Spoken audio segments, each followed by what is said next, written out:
Welcome to Space Vidcast, episode 3 for April 11th, 2008. I almost said 10th.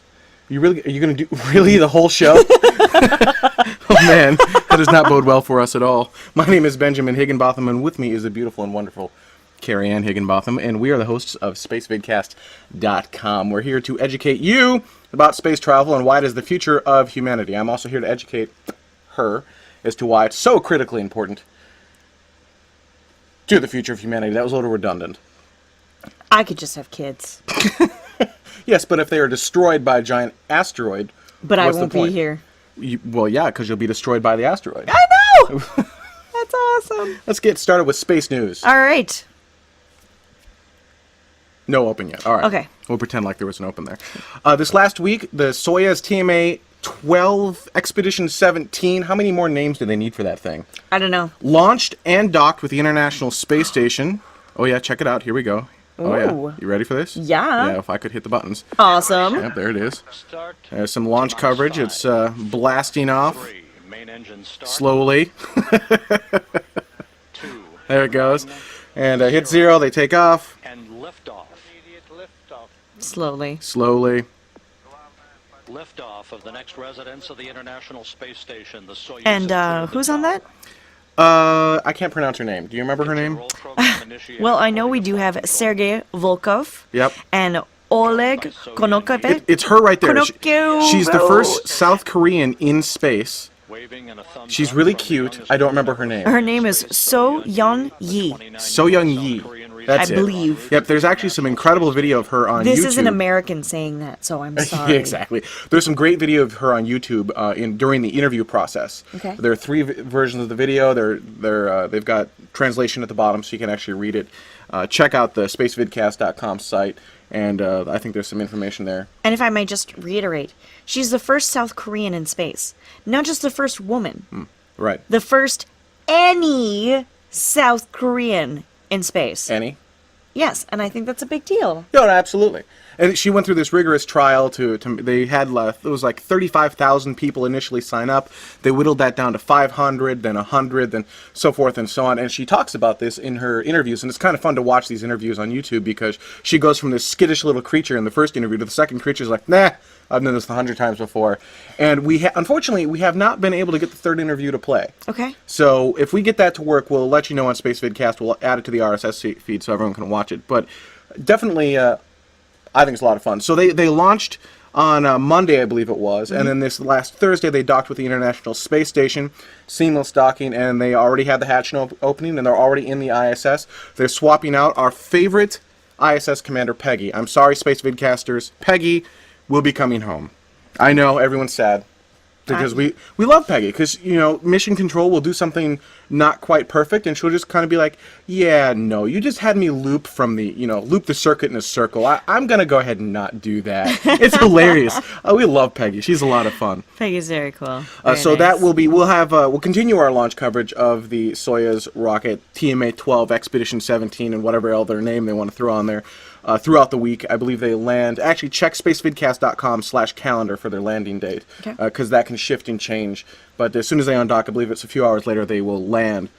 It's kind of cool, unlike the shuttle where they spend hours tweaking it straight back in. Hey, leave it to those Russians, man. They get it done. Check this out. This was kind of cool. This is a robotic lunar base This is scary looking. that can move. Scary. Yeah, check out the tiny URL at the bottom. That comes to us from our friends at space.com and spacenews.com. The idea is that this can roll anywhere on the lunar surface, so we build a lunar base on top of this thing. Yep. And then you can roll it around the moon anywhere you want to go, and it can go up and down hills and a bunch of neat little things. I just hope it doesn't become self-aware. Sad. It only has legs. It doesn't have arms and eyes and a heart. But the really nice thing about this, which I didn't understand until I read the article because I saw the headline and said, yeah, great, that's neato, is that it's an autonomous robot habitat, which is slated for testing, or that's part of it anyway. But where's my point? It was right here, right in front of me, just a second ago. Well, and Colton just said the legs turn into arms. Actually, I don't think they turn into arms. That would be kind of cool though, if they start fighting each other, robot wars Oh, yeah. on the lunar surface. Like, what is that, Transformers? Exactly. It's the Athlete, which is the all-terrain, hex-legged, extraterrestrial explorer. Basically, they came up with Athlete first and decided we have to make each letter mean something now. Pretty much. Oh, that's horrible. Okay, this is what what I thought was very interesting. It lets astronauts have a nomadic experience, covering much more of the lunar surface in general. Now, Colton just said that he's seen the videos, and Colton, if you don't mind, private message me the URL. Apparently, it does actually act as arms, and it can pick up tools. Yep. Unfortunately, I didn't see any videos, or I would have included it in our little video thing we do here. I prefer videos over pictures. I mean, yeah, but here, we'll take another look at this thing. I mean, so I don't understand where the arms come from. I mean, those look like they're pretty much attached wheels, Colton. I don't see how it could pick anything up. I mean, I suppose the wheels could come out and, like, smash things. Ooh. So Colton will private message me that URL. It will actually pop up at the bottom of your screen shortly here. What else do we have in the news? Actually, one news item I had, I'm just going to admit, ended up being almost a year old, so we're going to go ahead and not cover that. The last news item came from Fox 814, and that is there was a new planet found. Check this out. Well, this is an artist rendition of the planet, but there it is right there. Here's a new planet. No, that's exactly what it looks like. I've seen it. Yeah, have you been there? Well, yeah. It's just down the block. So read off a little bit about the new planet you see there. It says Spanish and UCL scientists have discovered a possible terrestrial-type planet orbiting a star in the constellation of Leo. The new planet, which lies at the distance of 30 light-years from Earth, has a mass 5 times that of our planet, but is the smallest found to date. One full day on the new planet would be the equivalent to 3 weeks on Earth, which I just think is incredible. That's pretty cool. Yeah, absolutely. Awesome. Did you want me to keep reading, or?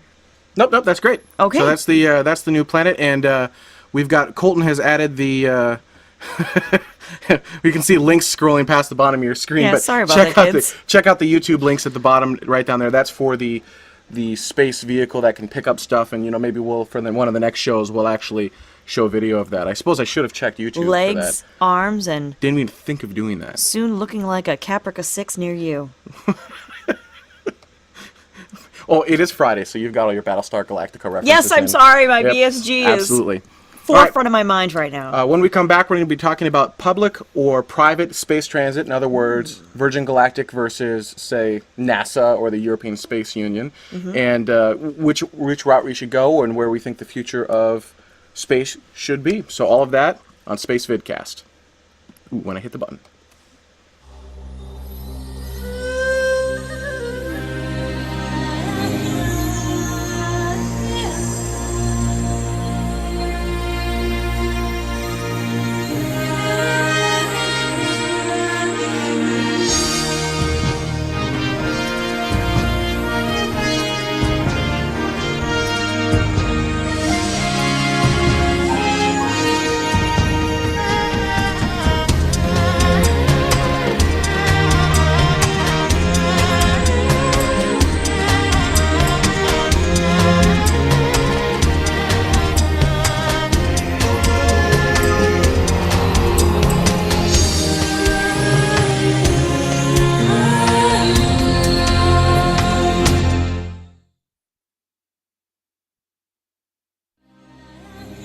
This segment is sponsored by Brain Tonic. Get rid of the head fog with 0 caffeine or processed sugar. For more information, go to spacevidcast.com/braintonic.